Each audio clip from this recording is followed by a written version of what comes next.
the question then is to you, how do we do that? How do we take the technology, go forward to where my 9-year-old daughter, when she goes to high school in 5 or 6 years, how do I make her want to be, well, she's going to be a car girl because she's my kid. That's, yep, mine too. Yeah, she has no choice in that. But how do we, all her friends, when they look at her and go, why are you so interested in your car?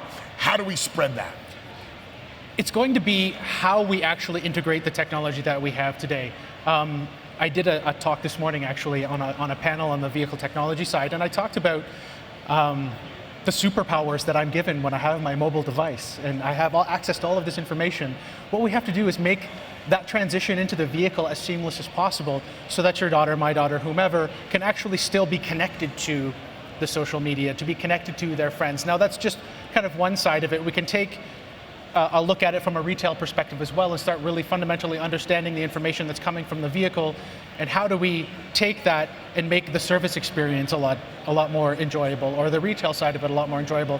Access that data and the seamless nature that we can actually build it in is what is going to make it the most relevant to the future generation. I can't say it enough, it's the transparency of the technology that's going to make the technology relevant. It needs to be seamless. If it's not, then again, we've kind of missed a point somewhere. The most important thing is me. I need to be able to use it. My daughter needs to be able to use it. Yeah.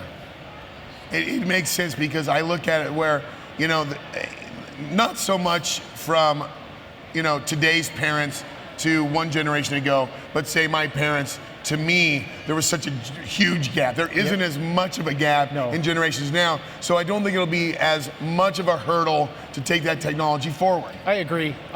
Mind you, when my daughter was 1 or 2, she would grab any screen and do this. That's not, I didn't teach her to, that's just, they see it, and it just gets ingrained. So I mean, there is going to be, even for us and our kids, there is a gap, because it's literally drilled into their head. It's part of their being. The swipe, the touching of screens, the interaction through voice, that is just what they know. Yeah. We grew up with it as the technology grew. The tech exists for them today, and it's going to be an expectation.